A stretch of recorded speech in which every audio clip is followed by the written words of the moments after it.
Welcome back, folks. I'm Jake Ellenbogen. Today, we're going to be talking about Jonah Jackson in our long little series that we're doing here.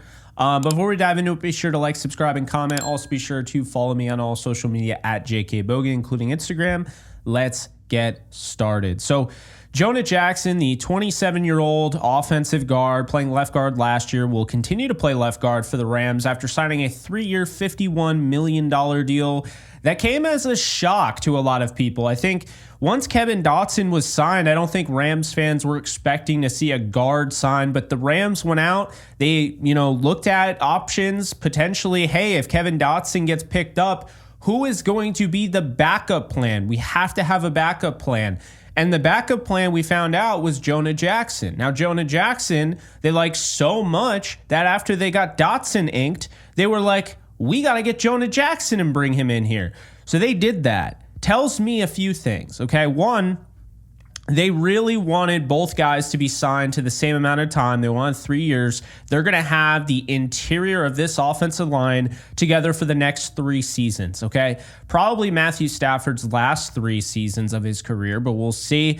So you talk about, obviously, Dotson, who we'll get to in this series at some point, Jonah Jackson, and, of course, Steve Avila, who's next on the list. And having those 3 guys signed to 3-year deals, well, obviously, just it works out in Avila's favor that, he's there. But having those 3 guys signed for the next 3 years is a big deal, right?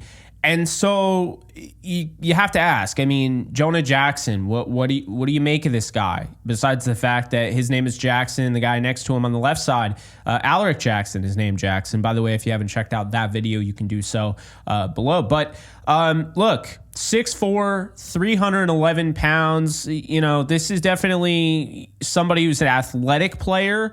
He's listed as 315 on the Rams site. I checked that this time instead of using other sites.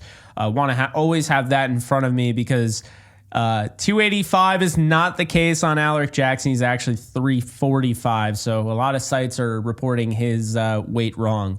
Anyway, let's get back to Jonah Jackson. What does this guy do? Well, he is a predominant run blocker, okay? He is a mauler in the trenches. He's going to open up holes for the running backs, and I think it makes a lot of sense because the Rams really started to get back to running the football, and maybe that's not even the right way to say it.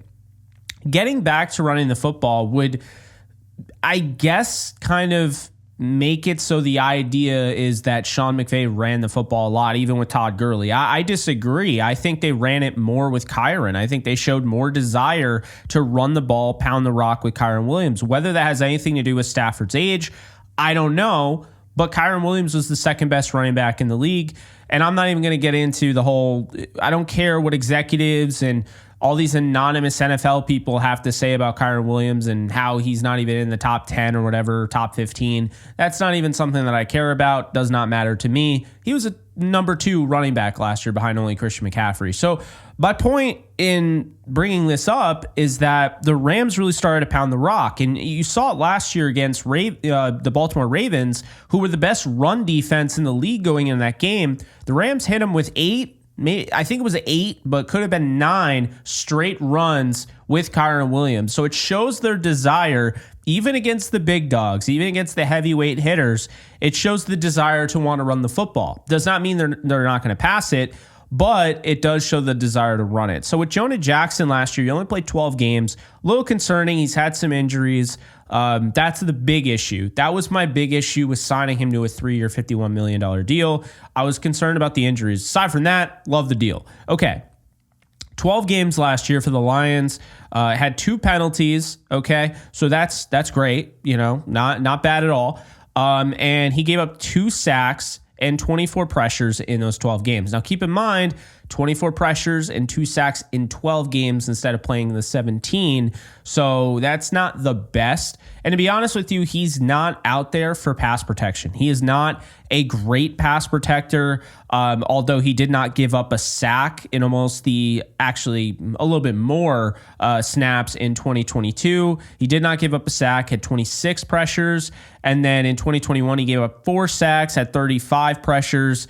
in 607 snaps, which was more than 2022. And then 611 snaps his rookie year. He had 5 sacks given up and 35 pressures. So what can we expect from Jonah Jackson? Because I don't want to make this a prediction video, but at the same time, I think people need to know, like, hey, like, what's going on here? So look, Jonah Jackson is probably going to give up a sack or 2 this year. Okay. He just is. If he plays all 17 games, I think he gives up maybe 3 sacks, and I think his pressures will be around probably 30, okay? So not bad, especially because he has a chance to be an elite run blocker. I think the problem with, using too much of, say, PFF and all of that, which, to be fair, I do use a little PFF, especially with offensive line, is that doesn't tell the full story, okay? I've said it before, I'll say it again. These are essentially opinion-based. These are grades based on humans. Humans make errors. Now, I'm not saying everybody at PFF is making all these errors and whatnot when charting out the game data, but I will say you and I could look at the same play and you could take away 2 great things and I could take away 2 negative things. I could end up ultimately ruling the play as a negative against the player that I'm charting, and you could call it a positive. It's subjective. Football, in reality, a lot of it is subjective. Okay, because you can say, oh, well, he didn't make the textbook play there. Yeah, but this freed up this and so forth. So I guess essentially what I'm saying is you got to take things with a grain of salt. With that said, though, I think the film kind of speaks for itself. I would show it to you, but I already explained why I can't, thanks to people copyright striking me or trying to. He is somebody that is going to be dynamic in the run game. He's going to really help being next to Steve Avila. Alec Jackson is not the best run blocker, but I think he'll be okay next to Alec Jackson. And I think his pass protection is going to get better. Okay. I think he's next to 2 guys. I think that will help. I think his pass protection is going to get better. I'm really excited to see him work. With, of course, Wendell and, potentially we'll see what ends up happening with Munchak. But I think Jackson is going to get better. He's 27 years old. He's in his prime. I really do suspect him to get better. I think the biggest issue with Jackson isn't his abilities or anything like that. It's about staying healthy. And if he does that, the Rams have a top 5 offensive line in football. Okay, across the board, you have Alec Jackson, you have Jonah Jackson. Then you have Steve Avila at center. You have Kevin Dotson at right guard and Rob Havenstein at right tackle. To me, that is a top 5 offensive line if healthy. Now, the key word is health, because looking at, this and everything, like, I'm a little concerned in a sense, with Jonah Jackson's, durability. But if, he is healthy, he's a solid pass protector. I don't think he's amazing, but he's solid, and he has a chance to be the best run blocker on the team. Okay. So lot of, pound for pound, I guess, push in the pile. I think Kyren Williams and, of course, Blake Corum are going to reap the rewards here.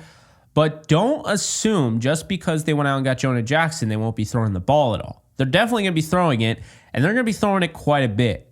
I think this is an offense that will be balanced, but they'll have the ball so much, and they'll dominate clocks and what have you, that you're going to see a ton of running the football, and you're going to see a ton of throwing the football, okay?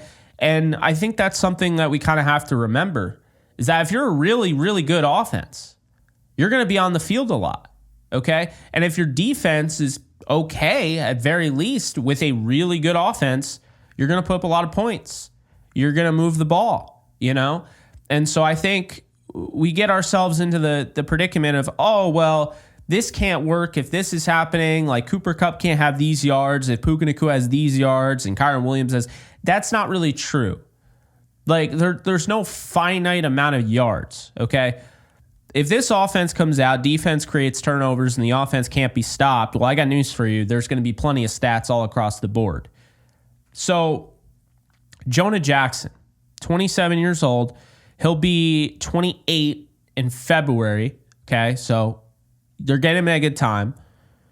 If he stays healthy, they're going to be totally fine, okay? If he gets hurt, they have remedies for that situation. Okay, they do. And maybe we'll see KT Leviston. Maybe we'll see Bo Limmer, the 2 rookies. Maybe we'll see Joe Noteboom. I think likely we would see Joe Noteboom. But the point is, the Rams are ready in case anything like this happens. They have decent depth on the offensive line. And right now, I think they're just trying to throw caution to the wind, okay? Build from the inside out. That's always been the smart way to build a football team, whether people realize it or not. And I know it's kind of lost in today's society because now we're spending over $30 million on wide receivers.